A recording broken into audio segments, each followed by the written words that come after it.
Moulin Rouge has barely any originality to it. The songs are all from other popular musicians, the story has been done a million times, and the dances are all from other musicals.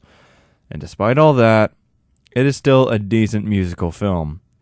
My name is Jeremy, and I host Listening to the Movies on 101.7 Civil Radio, or on www.civl.ca every Thursday night at 8 p.m. Pacific Time.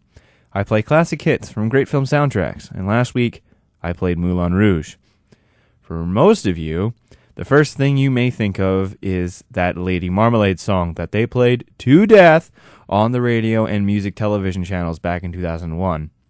I honestly hated that song as much as anyone else did, but if you look closely in the music video, you'll notice something that has completely changed. The entire song is building up to Christina Aguilera with verses from Lil' Kim, Maya, and Pink. But now, Pink is at the top of her career, and everyone else, including Christina, is at an all-time low. Hosting a singing game show does not count as going back up. And that's how you need to look at this movie. You need to look beyond the unoriginality and just enjoy it. If you can't, then you probably shouldn't watch this movie. Moulin Rouge is about a young man who falls in love with a prostitute of a popular musical brothel. She falls in love with him, but is forced to choose between the young man or the evil duke who has the money and power to make her a star. Sounds completely overdone, doesn't it? It is, but it's still great to watch unfold.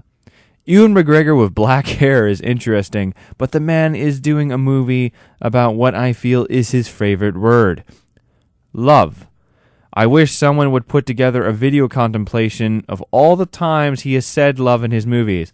I bet it would go on for quite some time. Ewan McGregor does a great job at proving that he has an excellent singing voice. I honestly believe he sings better than Nicole Kidman does. And both give great performances. One, those performances aren't being stupid. The first scene between Christian and Satine is meant to be funny, but it's just silly. And most of their innuendo conversations they are trying to have to work around the Duke are just bad. But their deep interactions with each other when it comes to their love, and especially their heartbreaks, show the parts of the characters that the viewer can connect to. The Duke, however, is just awful. Just awful. There is no positive with this guy. Richard Roxburgh is just dreadful with his stupid voice and his stupid mustache and his stupid overacting. He's honestly the worst part of this movie, and he really hinders it. It seems that Baz Luhrmann, the director, always needs a villain to be overly villainous. And what's worse is that I thought Richard was awesome in Van Helsing as Dracula for the exact same reason. Screwed up, I know. The songs and medleys in this film are great, most of the time. I don't think the inclusion of I Will Always Love You, the Whitney Houston version, was great, but everything else is really well done. The music is wonderful, and the songs they use are really great, and it's interesting to see how many songs they do. Your Song from Elton John is wonderfully sung by Ewan, and the Elephant Love medley has over 10 songs in it alone. But my favorite part by far is the El Tango de Roxanne, which features Roxanne from The Police and El Tango du Moulin Rouge, with lyrics from Baz Luhrmann and Greg Pierce. Somewhat an original song, at least the Baz Luhrmann part, the overlapping music makes me love this song. Much like how Prince of Egypt had dual songs crossing over each other for Let My People Go, I love the overlapping lyrics, and the Frenchman's froggy Roxanne is somehow enthralling. Many people love this movie for the music and its dancing. The songs are a bunch of popular songs, and in truth, a cop-out, and that's what this film is made to be.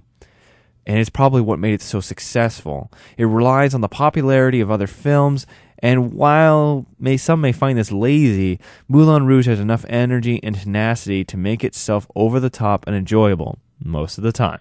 If you like musicals or Baz Luhrmann films, I don't, but I know a lot of people do for some reason, then you will really enjoy this movie. I liked it, but I believe it's because Ewan McGregor was in it. If he wasn't, I would probably have a much different opinion of this movie, so I admit I am biased towards Obi-Wan Kenobi. If you guys want to listen to the recording of the show, click the first link in the description. If you guys want to check out what I'm going to play next, click the second link for the Facebook page. Thanks for watching, guys.